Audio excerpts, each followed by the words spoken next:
కేవలం వక్ఫ్ లో ఉన్న భూముల్ని వాళ్ళ కాకుండా చేయటానికి పన్నిన కుట్ర ఈ వక్ఫ్ బిల్లు అమెండ్మెంట్. అసలు బీజేపీ వైఖరే ఇది. బీజేపీకి తెలిసిన రాజకీయమే ఇది. మతం పేరుతో చిచ్చు పెట్టాలి, ఆ మంటలో చలి కాచుకోవాలి. మతం పేరు, కులం పేరు చెప్పి మనుషుల్లో విభజన తేవాలి. విభజన తెచ్చాక ఎవరికి వాళ్ళు ఏ కమ్యూనిటీకి ఆ కమ్యూనిటీ విడిపోతే, పోలరైజ్ అయిపోతే దాన్ని ఓటు బ్యాంక్ గా మార్చుకునే వికృత ఆలోచన బీజేపీ. మరొక్కసారి మళ్ళీ ఇదే చేసింది బీజేపీ పార్టీ. ఓటు బ్యాంకుల్ని పోలరైజ్ చేసి లబ్ధి పొందాలి అని బీజేపీ పార్టీ కుట్ర పన్నింది. అందులో భాగమే ఈ వక్ఫ్ బిల్లు అమెండ్మెంట్. కానీ బాధాకరం ఏమిటి అంటే, ఈరోజు బీజేపీ పార్టీ అధికారంలో ఉంది అంటే దానికి కారణం చంద్రబాబు గారు ఇస్తున్న మద్దతు. చంద్రబాబు గారిని సూటిగా ప్రశ్నిస్తున్నాం.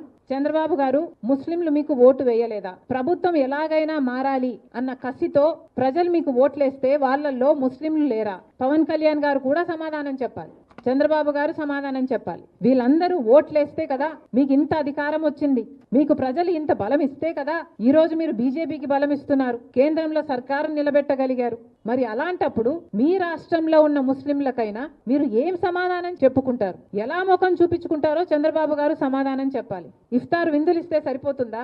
ముస్లింల మీద నిజంగానే ప్రేమ ఉండాల్సిన అవసరం లేదా మీకు? వాళ్ళ ఓట్లు వేయించుకున్నారు. ఒక పక్కేమో ముస్లింలకు అన్యాయం జరగకుండా చూస్తామని చెప్తున్నారు, కానీ మీ ఊసరవెల్లి రాజకీయాలు ఇంకో పక్కేమో విప్పు జారీ చేసి మరి వక్ఫ్ బిల్లు అమెండ్మెంట్ కి మద్దతు ఇమ్మని చెప్పారు. ఇది ఎలా సాధ్యం? మీరు ముస్లింలకు న్యాయం చేసిన వాళ్ళ, అన్యాయం చేసిన వాళ్ళ? ఇఫ్తార్ భోజనంలో మీరు ముస్లింలకే విషం పెట్టిన వాళ్ళు. ఈ రోజు ముస్లింల ద్రోహిగా మిగిలిపోయాడు చంద్రబాబు గారు. ఇది సామాన్యమైన విషయం కాదు. ముస్లింలకు ఇంత ద్రోహం చేస్తుంది బీజేపీ పార్టీ, వాళ్లకు మీరు అండగా నిలబడ్డారు. ఇది న్యాయమేనా? ఆంధ్ర రాష్ట్ర ప్రజలకు సమాధానం చెప్పాలి చంద్రబాబు గారు. ఏ రీతిలో న్యాయం చేసినట్టు? ఒక పక్కేమో ముస్లిం వాళ్ళ ఆస్తులను తీసేసుకోవాలని బీజేపీ పార్టీ కుట్ర చేస్తే దానికి మీరు అక్కడ మద్దతు ఇస్తున్నారు. ఇక్కడేమో మళ్ళీ అదే సాయంత్రం ఇక్కడ రిపేర్ కార్యక్రమాలు, మేము ముస్లింలకు అండగా నిలబడతాం, ముస్లిం బిడ్డలకు చదువు చెప్తాం, ముస్లిం ఆస్తులను కాపాడుతాం. ఎవరిని నమ్మించే ప్రయత్నం చేస్తున్నారు చంద్రబాబు గారు? మీ ద్వంద్వ వైఖరి ఇక్కడ బయటపడుతుంది. మీ ఊసరవెల్లి రాజకీయాలు ఇక్కడ బయటపడుతున్నాయి. ఏ విధంగా న్యాయం చేసినట్టు ముస్లింలకు? ముస్లింలకు ఈరోజు ఇంతకు ముందు ఏదైనా వాళ్ళకి సమస్యలు వస్తే వక్ఫ్ బోర్డుకి సంబంధించి కానీ ఆ కమిటీలకు కానీ సమస్యలు వస్తే ఒక ట్రిబ్యునల్ ఉండేది. కానీ ఇప్పుడు హైకోర్టు కూడా అలౌ చేస్తున్నారు అంటే ఇంకంటే ఆ భూములకు సంబంధించి ఏదైనా ఇబ్బందులుంటే ప్రభుత్వమైనా ప్రైవేట్ పార్టీలైనా నేరుగా హైకోర్టుకే పోవచ్చు. ఇక వాళ్ళకి అక్కడ న్యాయం జరుగుతుందా? వక్ఫ్ బోర్డులకు కానీ ముస్లింలకు కానీ ఎంత విచిత్రం! ఇంతకు ముందు ఆ కమిటీలే పరిష్కరించుకునేవి, ఇప్పుడు ప్రభుత్వం చేతిలోకి ఆ అధికారం అంతా తీసుకుని వెళ్ళి ప్రభుత్వమే ఒక ప్రత్యేక అధికారిని నియమిస్తుందంట. అంటే అధికారము, అజమాయిషి అంతా ఇక ప్రభుత్వానిదే. ఇక వక్ఫ్ బోర్డులు ఎందుకున్నట్టు? ఏం పని చేయడానికి ఉన్నట్టు? వాళ్ళ చేతుల్లో అధికారమే లేనప్పుడు వాళ్ళని ఎందుకు ఉంచడం? ఎందుకు? ఇంకా ఏం మర్యాద ఉంటుంది వాళ్ళకి? ఇంతకు ముందు ఎప్పుడూ లేని విధంగా ఇప్పుడు వక్ఫ్ బోర్డులలో కూడా నాన్ ముస్లింలను కూడా చేర్చాలి అని ఒక అమెండ్మెంట్ తీసుకొచ్చారు.